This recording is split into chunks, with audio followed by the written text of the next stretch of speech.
I remember having those boxes doing a TaskRabbit gig, all books, Chinatown, 7th floor. I did it during the pandemic, dude. I used to have to lock the truck. I'd be coming. Remember when they threw all them bricks and stuff? What? I was doing a moving job then. It was all over the news where they said people were leaving bricks around for people to throw. For Antifa. Yeah. Yeah, Antifa. I couldn't think of the name. And anyways, I was right there. Chinatown when it was happening, bro. Bricks flying. I'm running with TVs. Wow. Locking up the van, going back and forth. Chinatown set, and they got hallway B. You've been in this Chinatown. Oh yeah, it's bro, all it's dark. the weirdest thing I've ever seen. The ceilings are this big. Well, dude. it's like a $5,000 apartment with like the shittiest hallway of all time. Yeah. No lights or nothing. Yeah. There's like aisle B, C. It's like a damn trap. Dude, I started banging on the wall. I said, help, dude. I couldn't figure out. You end up, just in some weird place. There's no exit sign. Uh-huh. I was literally scared. There was like Walk up. House of Mirrors. Yep. I was pressing on the walls. I'm like, something happened. Well, it's very spooky looking too. Right. Every apartment in New York City, they put the very least amount of effort into making the hallway look presentable. And you can't stand up all the way in those Chinatown apartments. They take one floor and cut it into two. Yeah, no air conditioning. And dude, I had the books. Yeah. And just hot, dude. Yeah. Going up and down. I remember doing that. It was 6th, 7th floor walk up or something, and it was at the very, very top, and I had to just carry boxes up and down. And you get so close to just throwing up at a certain point. Yeah. You get tired enough where it's like, I'm just going to vomit all over this lady's apartment. I had to keep changing my shirt. Yeah, exactly. Yeah, me too. I'd bring like different extra shirts in my bag. Yeah. Yeah, and by the end, you just lost like 10 pounds of water weight. That's when people say, oh, you can only work out 40 minutes. I'll say, no, you can work out 11 hours. It's just, how hard do you want to do it? Yeah. I mean, like, what's your motivation at that point? And then, I would get out of there, and then I'd go to Chipotle and eat an entire burrito and still be hungry. Yeah. And you're on the train, and you can't get a seat after that.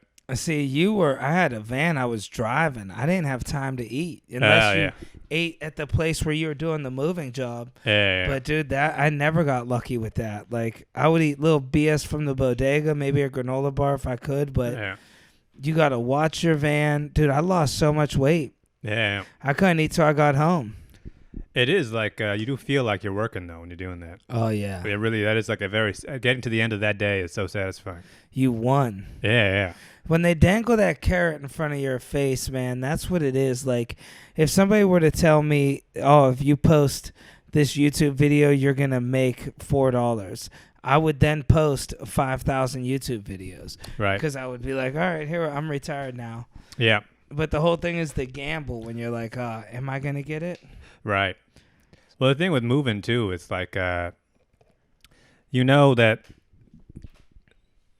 how much you're going to make, basically. Right. It's not like if I really crush this, then I'm going to move up to the next level of mover. Right. It's like, no, you basically know you're going to make a few $100 if you're doing that job. Yeah. Yeah. There's not like a real good motivation to become good at it. Yeah, dude. And I remember when I first moved back to the city, man, I had no money.